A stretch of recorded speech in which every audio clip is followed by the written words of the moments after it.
Well, thanks for joining me in this episode. I have focused a lot on governance in the last 12 months, so figuring 2025. And the reason is that dysfunction in any business or organization, I believe, starts at the top. So if the leaders are messed up and dysfunctional, you can pretty much guarantee that the entire organization is going to have a healthy amount of dysfunction as well. And why that matters in private clubs and when it comes to growing revenue in private clubs is that we all know who the messed up clubs are in our market. People love to talk, and as a private club, your reputation matters, especially when it's trying to add members. So when there's a little bit of dysfunction, it spreads through the community, then people know, and it can be a PR nightmare for a lot of private clubs. So with that as a backdrop, I turned to Tom Wallace, who I mentioned from Kopplin, Kuebler, and Wallace, for a little bit of perspective and insight on how leaders can avoid turning their club into dysfunction junction. Here's my conversation with Tom Wallace. You're listening to Crushing Club Marketing, a podcast for progressive club leaders ready to increase their club's revenue. Time for change begins right now. Well, Tom, thanks so much for joining me. Well, happy to be here. Well, this is that time of year, and it's very busy, I know, for you guys, especially as we get close to the holidays. At the time of this recording, we are days away from Christmas. So I know it's a busy time, but it's also a busy time for a lot of your clients, and I know for a lot of clubs that are transitioning. And as we remind our team, at least, is that clubs are still working. I mean, people are still going to work and taking care of their members and. Right. So yeah. Oh, everybody's always like, I hate to bother you on the weekend. I said, this is just because I'm not managing clubs anymore. We're still 7 days a week because the club industry is a 7 day a week, industry for sure. Yeah, absolutely. Things are still happening, but this is that time of year where officers are changing at clubs, board members are rolling on, board members are rolling off, and so. There are a lot of people that are maybe joining a club board for the first time. And there are probably, a lot of clubs that are, have different challenges in transition. But I guess, the first thing I'm wondering is that, in your experience, like how many clubs, if you were just kind of, shoot from the hip, how many clubs are actually really well prepared for transition with really good plans and retreats and all that stuff? Is that something that you, in your experience, most clubs have nailed down, or is that something that's like, kind of hit and miss? Well, I would say, based on the fact that we're doing a couple hundred board retreats a year, with clubs that we've either worked with, doing search or consulting, but I would say probably 1 in 4, it's unfortunately, are totally ready. I would say another 2 are trying to get their governance to a place where it's structured and everything just kind of happens automatically. Everybody knows their role. And then there's probably 25% that just aren't focusing on it. And every year they get a new president, and it's just like the GM's just waiting to hear what they're going to be focused on for the year because it changes every year. So I would say, I'd say most clubs are working on it. I'd say 25% of them have it dialed in. The other 50% are in the process of dialing it in. And then I think the other 25% are so dysfunctional that it's like just survive. If you get a bad president, survive that year and hope that the next one's better versus having some real structure around it. So, I'd say, almost all clubs are focusing on it in some way. It really gets down to really strong manager and a president that understands how important good governance is. And it's not his or her time to do their pet project, but it's his or her time to be a good steward and make sure that they leave the club better than they found it. If we had presidents, well, GMs too, there's some GMs that try to make everything about them, but it's got, the most important thing you've got to remember is you're a steward. Leave the club better than you found it. That's how a president and a board member should be thinking.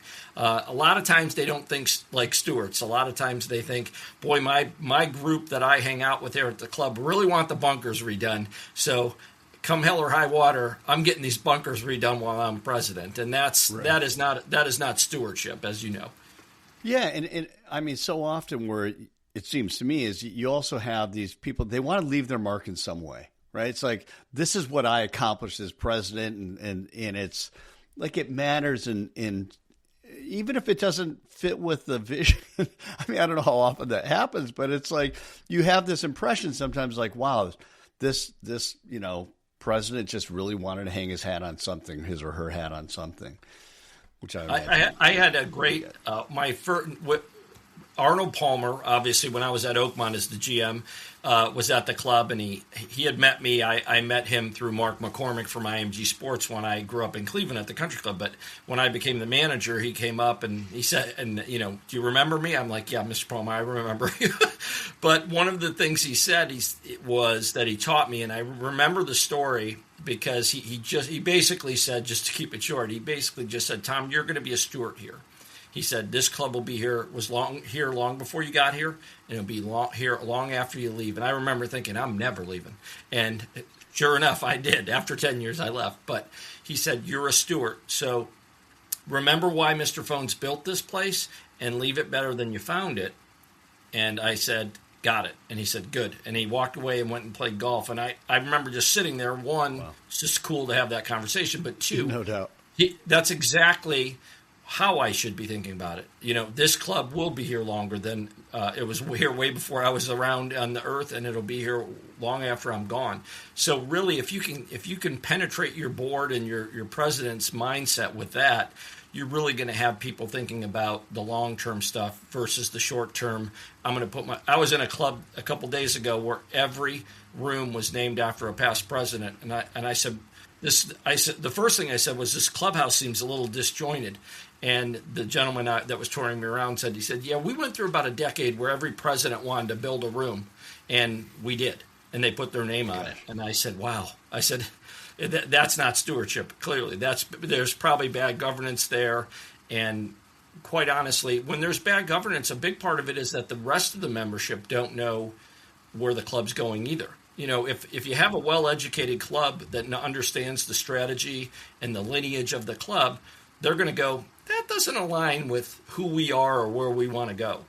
But if you don't have that in your membership, nobody's going to hold them accountable. It's very difficult for a manager to hold the president accountable if there's no barriers put in place. Right. Yeah. It's interesting that example of the rooms makes me think of the old sports analogy or sports saying of the name on the front is more important than the name on the back, there you go. Of your jersey. Yeah. It's that same kind of idea.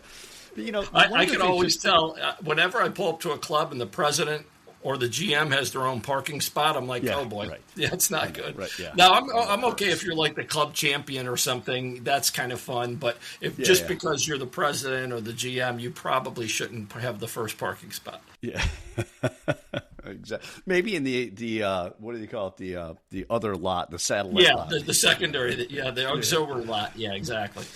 But I guess just to set a little context around this too is that, it just seems to me that when you live in communities that have private clubs, you hear rumors about, oh, they're screwed up. They don't seem to know, or they really seem to, they're transitioning or whatever. Like you hear the culture stories. And to me, it's like so often it can be traced back to some of these things. Can it? I mean, it's like bad club culture, just like any organization, doesn't start from the top down. Well, there's two cultures at a club. I always like to say the magic happens where the member culture and the team culture and the traditions kind of coincide. Like that little space where they touch. That's where the coolness. That's where the traditions of the club are understood. That's where who we are, who we want to be in the future is understood. How we got here, the history. But you have to have those two cultures in alignment. And that's one of the things. You could have great culture, employee culture, but if the governance is culture and the member culture is not good, you're not going anywhere. I think bad culture, it happens when you're not paying attention to it. A good GM can pay attention to both, but the board and the president have to own the member culture. They have to engage the members, they have to educate the members, and they have to make sure that they're asking the members the right questions so that they go in the right direction. At the end of the day, if I led a team, my employees, my team, they knew exactly what I wanted to accomplish, how I wanted to get there, and why I thought it was the right thing to do. Not every board does that in a powerful way with the membership. And when the members don't feel connected to it, that's when the cries that, they're up to something. We don't know what they're doing. There's no transparency. And when the members feel like there's a lack of transparency, that's hard to dig out of that hole. Right. So that's interesting because you hear a lot of that at different clubs, and some of the, as you and I were talking before we started recording, that seems to be, there seems to be more of that, or I don't know if it's any more or less than in the past, but that it definitely exists. What are some of the signs, though, that maybe there's some alignment issues with the board? I mean, what are the early indicators that maybe the clubs are losing something as they transition from one board to the next, or as leadership shifts? Yeah, I always there's that Hemingway quote. First it's gradually, and then it's suddenly. I think when you start, when you're, again, if you're not really paying attention to it, it starts to erode. But then if it's eroding a little bit at a time, all of a sudden you get a bad president that doesn't have a strategic plan, that isn't using data, that is focused on small things versus long range big things. Those are the signs that you're heading in the wrong direction. But just one of those probably doesn't get your stress level up as a GM. But if two or three of those start to block together, then all of a sudden you've got bad governance, and it takes a lot more. We have a saying as managers and as consultants now. I can't say it's not true. You're one bad president away from really having bad culture and setting the club on a bad course. But I also think it's the general managers, one of their big jobs is to make sure there's structure in place, so no matter who the president is, we use data to make decisions, not emotion. We have a strategic plan, so I don't need your direction, sir or ma'am, because we already know where we're going. What I need is your support in making sure that we continue on the path that we were on last year. Those are the things that need to be in place. So if you're not using data, that's a pretty good sign that you've got problems. If you don't have good orientations, good structure, good job descriptions for your committees and board members, that's another sign. And then ultimately, if you don't have an overall strategy / business plan for your club, here's who we are, here's who our mission and vision, here are our core values. If all those things are missing, if a little of them are missing and you're working towards it, you're fine. But if they're starting to deteriorate and no one's paying attention to it, that can be pretty scary. As a president and a GM, you absolutely want to know what the core values of the club are. I used to say as a GM, that's how I made decisions. Like if no one was around and the pressure was on me to make an immediate decision, I always would say, does this decision align with our core values? If it does, I could stand up and defend myself. If it doesn't, I'm not going to do it, because at the end of the day, I probably won't be able to defend it if indeed it doesn't align with the core values of the club. Yeah, it's so that delineation between the club manager and the board and their responsibilities within that, I think sometimes that's confusing and it gets blurred a lot, right? I mean, it's like, because so many general managers are like, well, I got to do what the board says because they're going to be the ones who ultimately fire me. And if I, as opposed to saying, hey, your job is this, you're going to get fired for not doing your job, Yeah. Yeah. And at the end of the day, you need to make sure that you've got the board aligned around what good governance looks like. Again, going back to the stewardship, is this in alignment with our plan? General managers, and we place 100 or plus a year, and one of the things they always want within their first year, if the club doesn't have a business plan, strategic business planning, they want one. They said, how hard it is to run a business that doesn't have a plan. And it is hard. But a big piece of that is the governance and the structure for how these transitions take place. One of the reasons I think clubs struggle and there's constant dysfunction is because of the transition. A manager could have everything dialed in, but if you only have a one-year president, by the time they learn what they're to do and how to do it and how to be a good steward, they're gone. Right. So you have to have good structure in place. I externed when I was still at Country at the Ritz-Carlton, and one of the things I learned there that I took with me the rest of my life, I learned a lot of things there, but if it's not written down, it doesn't exist. And the general manager there told me that because he said, at the Ritz-Carlton, if you have a question, we've already answered it for you, and it's in one of these binders. And I was like, and he said, clubs don't have that.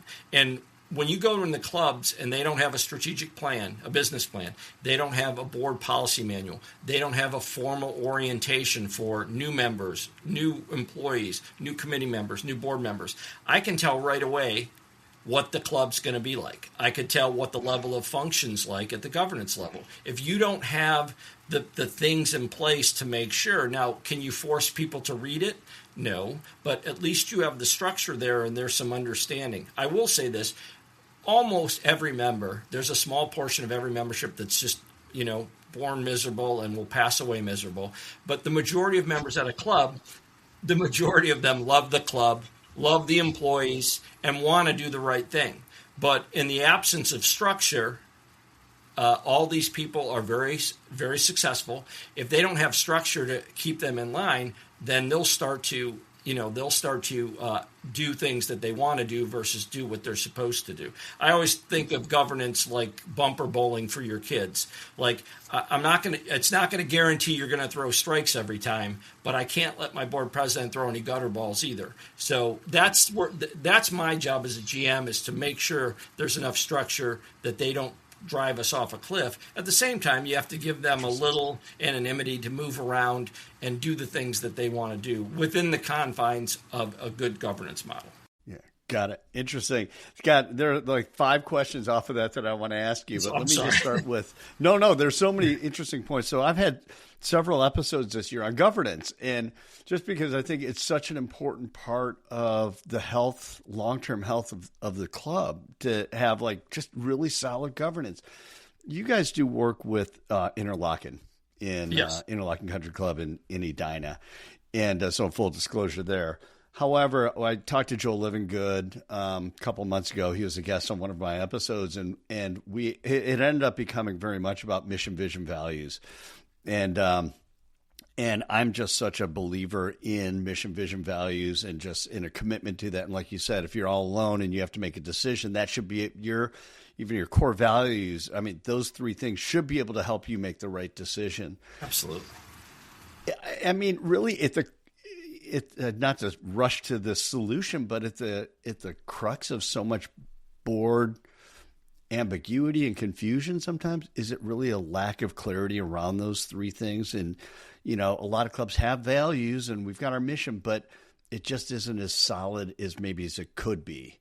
Yeah, well, and the opposite of what my friend at the Ritz taught me, you could have it written down. If you're not living it and it's not embedded in the day-to-day culture, but both of the members and the staff, it's just a piece of paper. It's just a bunch of words. If you're living it, Joel's a great example. I've watched that young man. I think he's one of the top managers in the country, one of the top thought leaders in the country. What he's done there is he had an incredible president.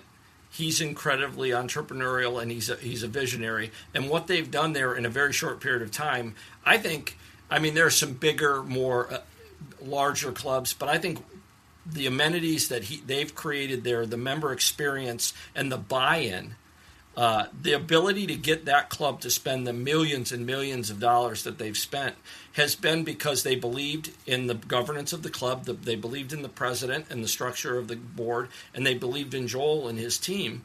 And once you have that, you can soar. I mean, it's not to say the managers that were there in the past weren't great, but what they didn't have is alignment with the board and alignment with the staff. And once they had that, that lit a rocket for that club. I don't think they'll ever look back. $100 million in capital improvements. It's crazy. So how do you get there? Like you said, having that alignment with the president and manager, like for clubs that aren't there, some clubs may not even realize that they're not there, right? But for the clubs that do realize that and say, gosh, we're not there yet. And it's probably not an easy answer, right? But how do you get to that point? Yeah, there's so many steps. I think the first thing is really making sure that you have a strategic business plan. Once, all right, you have that, you have a mission, you have a vision, you have core values. That, then having powerful orientations, mandatory, so that you're making sure you're taking people through that so that they understand this is the role of the GM, this is the role of the president, and this is the role of a board member or committee, all the way down, and making sure that's just everybody knows. I think Joe Kren, who's another one of the top leaders in the industry, he always tells a story about how he always sits down with every board member, but specifically the president, and asks his new president, when I want to disagree with you, how can I disagree with you without fracturing our very important relationship so that we can continue to be successful? And he says, well, every president says, oh, don't worry about that, we're not going to disagree. And he's like, oh, no, we will. He said, if this is going to be dynamic and this business is going to continue to grow, we're going to have disagreements. I just want to know how you'd like me to do that with you so that we can to maintain a great relationship. So having those one-on-one conversations, being in lockstep with your president, really means taking your strategic business plan, orienting everybody to the plan and to their roles and responsibilities, and then focusing only on the things that are what happens is boards get into operations, as I'm sure you've heard. Instead of focusing on I could look at a board agenda or board minutes of a club and tell right away if they're a high performer or not. If they're talking about soup and the prizes for invitational, you've got a problem. If they're talking about the 10-year master or capital plan, if they're talking about capital reserve studies, if they're talking about future demographics of the club, those kind of things tell me that's a strategic board. If they're talking about operations, then this is a slow-moving club. This is not a cheetah. This is a snail. They still in that 50% that have some work to do. But you have to build all that structure, and then you have to just learn how to hold them accountable to those types of things. Make sure the agendas are very strategic focused. Make sure you're having town hall meetings, communicating with everyone about what's going on. Make sure you're surveying. Boards are always like, we went out to market. We went out to pitch this $25 million capital project, and we only, it failed. It was 49-51. It failed. And I said, well, when's the last time you just had a general understanding of how happy your members are? Oh, well, we did a survey 5 years ago. I said, I would never send out a request for an assessment or a major dues increase without already knowing what's the general mood of the membership. What's the satisfaction level? Do they feel connected to the board? Do they feel connected to the paid staff? And then if you have good marks there, I would stand behind the fact that if they'd recommend the club to a friend, they're highly satisfied, they like the team, you're probably going to get a passing grade on the assessment. But if you don't know that, why would you risk it? Right, exactly. I want to go back to something else. I mean, that seems like a very common thing as well, but I want to go back to something else you were talking about.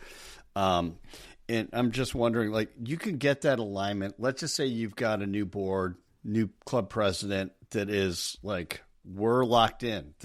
We know what we're going to focus on. We have our priorities straight. But then in that transition, something's lost. What is it? Yeah. Poor succession planning, I think, is what happens. I think, if you're at a club and there's many of these clubs, which is disappointing, you could have a president come in and be a first-year board member and the next president. But great clubs, they know for 2-3 years who the next presidents are. And if they're really lucky, they have a 2-year president or a 3-year president, because then you really can get some continuity and get some things done. I would tell you the clubs that I worked at in I managed 3 clubs, and I would tell you that when I had long-term presidents, 2-3 years or plus, we got more done. Because we found our love language, and we knew how to talk to each other, and we had a plan and we worked the plan. But when you're transitioning a president that may not have ever even been on the board, so succession planning is a big part. You've got to make sure that you already have your vice president in line, or the next president should be on the board, paying attention, listening. Great presidents always bring along their next couple of presidents. It might not be Steve, but it might be Bob, but either one would be great. And I'm including them on all our emails, and I want them to sit in on all the construction meetings. I want them to sit in on all the strategic planning meetings so that if there's one question general managers always ask when we're interviewing general managers. I'm meeting my president now. Who are my next couple presidents? And if you say to them, we don't know, that is a club where people are going to think twice about going to, because if you're only guaranteed 1 year with the person and you're at a good club with continuity, why would you go to a place where, I mean, I've seen it at clubs where we've had presidents, they've voted in as a board member and become the president. They've not been involved at the club at all. No committees. They haven't worked on the committees. Great clubs don't select anybody to be on the board that haven't already showed that they can work well at the committee level. Yeah. Clubs are full of super smart people, but you have to make sure they can work well with others, build consensus, and get work done. Right. Great clubs go back to the committees and say, what committees are high performing? What committees are actually producing work that is helping the club? And those are the only people that get recruited.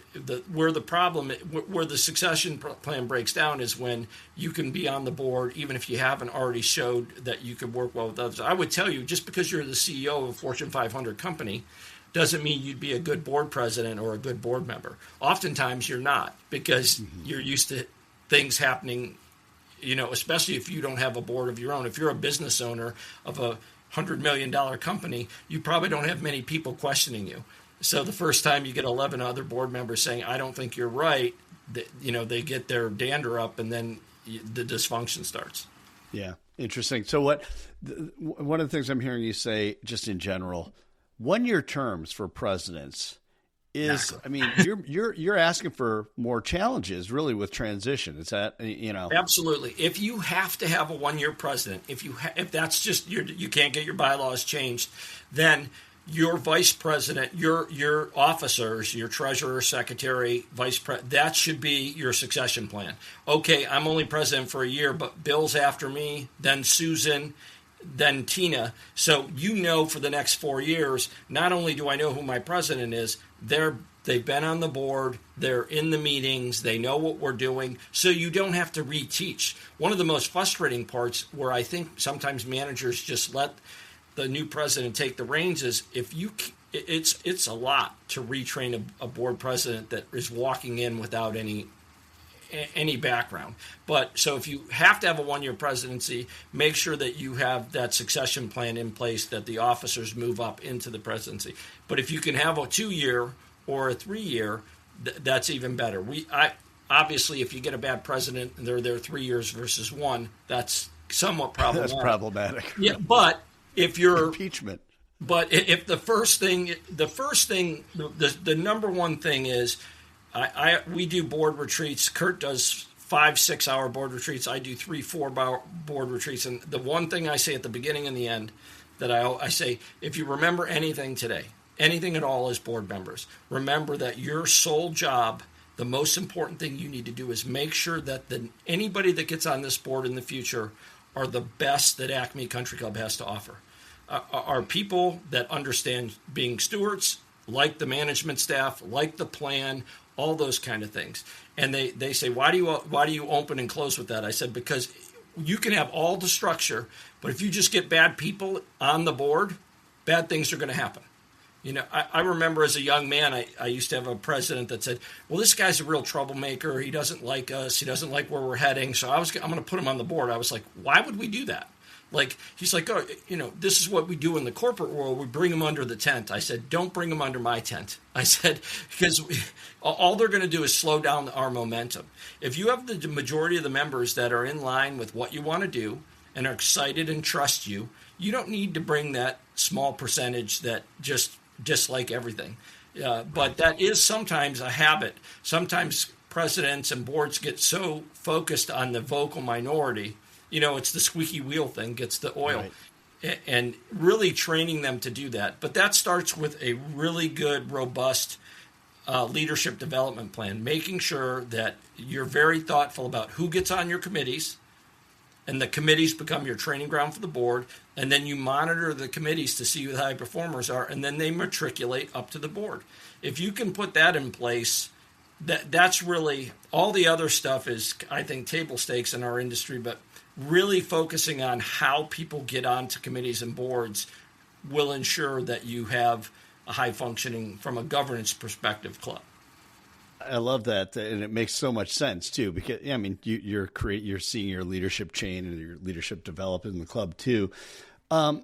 This is just kind of just a thought. So why don't more clubs want to go from a 1-year term for president to 2? Is it just because, I mean, it seems like the members would pass something like that if, members are going, all right, now it's 2 years. But why aren't there more? Or are there more? I think it is, there are more and more, but it's not as prevalent as we wish it would be. And I think sometimes, it should be a good job to become the president of a high-functioning club. I think if you're the president working with Joel Livingood, Joe Kren, Brett Morris, Michael McCarthy, I think it's probably a good job. It's fun and it's rewarding.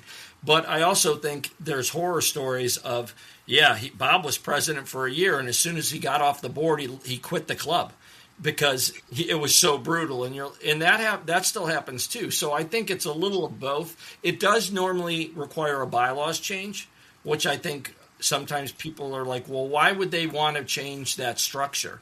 And I think you just need the right president or right manager to have focus groups and say, hey, listen, we're going to spend $30 million in the next 5 years. I can't be retraining a new president every year while we're in the midst of doing this. I need some continuity, and they'll absolutely pass it, but it does take going to the members and getting a vote, and sometimes they just don't want to do it. Right. Yeah, I gotcha. I want to go back to just the recruiting process, and so often what you'll hear people say is that, the problem with our board is they're all old. And they don't have enough young people. There's not enough new young ideas that are coming to the board. And I would just love your thoughts on that, especially in the context of what we're just saying, which is like really recruiting people to the board who have shown a level of, efficiency, performance, whatever you want to say in the committee level. What is your thought about that in general, about boards getting younger, as opposed, you know what I mean?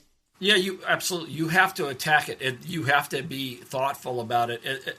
You want to make sure the reason that happens is because you're not recruiting. You're not being thoughtful about, okay, who's getting on the committees. You want a broad brush of members. You want newer members. You want younger members. You want long tenured members. You want older members.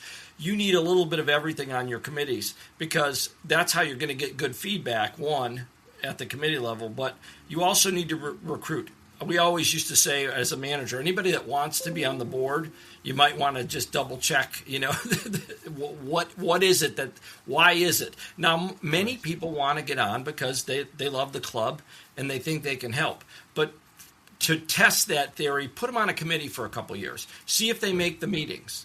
If you have 6 meetings a year and they make 2 of them, not a good board member. If that committee had 3 or 4 goals for the year and they didn't accomplish any of them, probably not a good committee to recruit off of. But if you have committees that have good attendance, they're accomplishing things, you're gonna get the right people. What clubs have done is they've gone away from the nominating committee, and they've gone to a typically what they'll call a leadership development committee. They'll go ahead and have a group, typically a couple past presidents and then some members at large. And this group, not only do they populate the board slate for the year, but they'll also be the group that picks the committee members. One thing we could tell you, and I think the data would root this out, is if you're a committee chair as a board member and you get to pick your committee, most times you pick your friends. You pick like-minded people that are your age. And right. So you don't, it's not to say they're bad people, but we want a better swatch of the demographic. So you go and you say, okay, we're going to pick the committee that you chair, but we're going to pick the people you're not, because we need to get 15 or 16 great people. That is a nice pool for us to pull from, and then we'll watch them for a year. So the leadership development committee, there are 2 big jobs for the year, 3 really. 1, populate the committees. So they're going out and recruiting. And one of the things we know about the industry and young people that are members now, they don't want to volunteer. They think like customers. They don't think like owners. So when they join a club, generationally, I'm a Gen Xer. Our generation was super small, and a lot of us didn't join clubs. So now our children are getting into clubs, but they didn't grow up in clubs. So a lot of them don't understand that if you're a club member, you're an owner, not a customer. This isn't LA Fitness. This is a place with history and lineage that you have to understand. And oh, by the way, you're going to pay for the ability to donate your time, and that's expected of you. So a lot of clubs have really focused on it during orientation of their new members. Part of our culture is we may tap you on the shoulder, might be this year, might be 10 years from now, to volunteer for a committee. Our expectation would be you'd say yes, because that's part of our history at the club. But you have to do that at the beginning, because if you don't tell young people that, they are very transactional. They just want to come to the club, use it, and go home. But you have to tell them, no, you could do that, but we're also going to need you to volunteer your time to make sure that this club is not only great for you, but for your kids and their kids. And clubs are doing a really good job of telling that story. Well, I love the idea of that being part of the orientation, with a new member coming on. There's so many other things around that too, just to level set what the expectation is for the club, and how things work. And, and obviously the club has to back it up. Otherwise they get in and they're like, wait, that's not how it works. There's going to be this. It's not that, It's interesting. You can't tell that story and not live the story. It's you've got your training has to be factual. Yeah, absolutely. Some great stuff in there. Just a couple more things out, and this is very much, I think, probably more promotional, even though it's maybe not the core of what KKNW does. But board retreats. Can you just talk about the value of that? And I get, like, just for, if you're listening to this podcast, this is not just like, Tom didn't say, I'll do this interview if you ask me about this, but it just the idea, so our company used EOS, the Entrepreneurial Operating System, which is based on a book called Traction by Gino Wickman. Anyway, and we would do, for several years, we do quarterly meetings with our facilitator, an annual meeting. I mean, we spent a lot of money as a small business on this, but what it did for us from mission, vision, values, from just alignment, communication, transparency, all those things, it was incredibly helpful for us. But a lot of clubs, I'm assuming, I know that you're doing a lot of these, but there are probably a lot of clubs that don't do board retreats. And what are they missing that they should know about? Well, what's disappointing is one of the things, the clubs that need us the most typically aren't using us or can't afford us. So we've tried to create lots of different things. We work with Boardroom magazine to put together some videos to train new committee members, new board members. One of the things we're fearful of is you're a young manager. It's hard for you to get up and stand up in front of 12 board members that are high-functioning, successful people, and then tell them how board meetings are going to run. When it's difficult. And I remember as a young manager, I was like, I don't want to tell them I don't want to tell them how to run, how this business runs. They know more. They know more than me. But in actuality, you could be a Fortune 100 CEO. You could be on every not-for-profit board in the world, but clubs are different, and they need to understand what the playing field is like. We like doing them because it supports the general manager, it supports the board, but it just allows everybody to hopefully put their guard down and understand, hey, here are a bunch of things you're doing right, here are a bunch of things you're doing wrong, and here's the tools you could use to get on the right side of them. And the number one thing is a self-evaluation. We ask the board members to rank themselves against 25 different data points, and it's really always enlightening. I always say the first time we work with a club, they give themselves, we usually do it on a 7-point scale, they give themselves 6 or 7s out of 7, and then I go, oh, so you all communicate very well with the members? And they're like, yes, we gave 6.5 out of 7. Okay, how do you communicate with the members? And they're like, well, we have a newsletter. And I'm like, okay, give me more. They're like, no, that's it. I'm like, okay, well, let me tell you what the best clubs in the country are doing. They're doing this, and it's usually like, so the board's doing 5 to 6 things a month, and you're doing 1. And they're like, oh. They're like, maybe we would have given ourselves a lower score. I'm like, of course you would. But we're not there to play gotcha. We're there to help you understand, like, this is what you're doing, but this is what you could be doing. And you're not going to get there. That's another thing I always say is, don't try to do everything we talk about today in the next year. Good governance is a process, not an event. It takes 3 or 4 years to get all the pieces in place, and then actually everybody's got to play their part thereafter. So, get the structure in place, but then hold to it. And a lot of times, presidents are like, I want to do all that. It's like, no, you're going to kill your manager, and you're not going to get it done if you don't do it at a good pace. But first the assessment, that opens up. Then there's dialogue. Everybody's defensive at first. They think it's like, listen, I'm not here to play gotcha. I'm here to help. And then we spend the rest of the couple hours really diving into the holes, where the big holes are. And then one of the thing I love is when we leave, I'm like, okay, here are the things I think are the most important that you work on in the next 18 months. Here's what I do the second 18 months, and here's what I do in the third sector. And we provide that to the club just as a roadmap. I said, listen, this is just how I would do it. You all can sit down together and think it through. But they love it because they're like, you should come back every year. I'm like, actually, we should come back every year because you're going to have a third of the board's going to be new next year, and they will not have participated in this.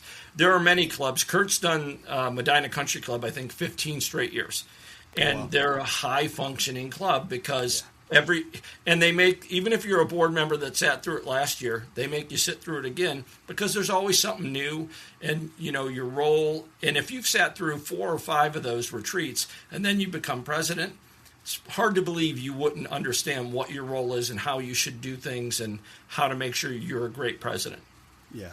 Yeah. It's that's so, I mean, it gives a new definition of long range planning or another perspective of long range planning that, clubs I know so often like to do. And a lot of times it's around facilities and things like that. But I mean, what a great way to hold a mirror up to your club to say, just like you said, how good are we actually? And it's always surprising, and we're pretty functional. By the end, they're like, "We're so glad you came." And it's the same dynamic. I think we did 150 last year.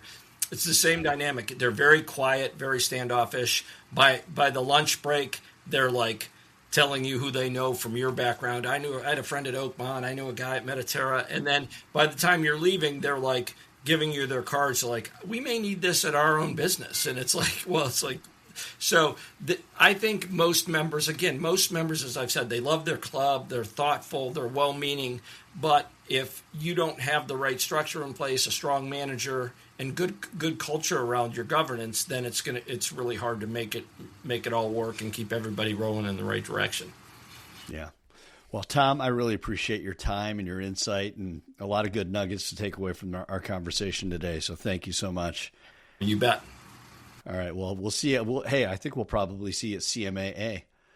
Yeah. Definitely. Anaheim. Yeah, the KKW booth, man. You guys are you're like the popular kids at school. Everyone's, and you guys got that power alley there. I mean, it's always good to see you guys over there. Well, it's a treat. It's one of the cool things about my life is that I work for 2 guys that I literally grew up idolizing, and Kurt and Dick. And people are like, what's the best part about it? I go, it's hard. I travel over 200 days a year. I said, I'm still grinding like I did when I managed. I go, but the 2 people that I work most closely with and have built this business with are guys that I love as human beings. And it's gone from looking up to them to, now just loving them like family, and which has been pretty cool. And not everybody, not everybody gets to work in that kind of environment. Yeah. Well, it's awesome. And appreciate all that you guys do, and thanks for your time today. Thank you for listening. If you find episodes like this helpful, be sure to share it and subscribe on whatever podcast platform you're using. Until next time, keep crushing your club marketing.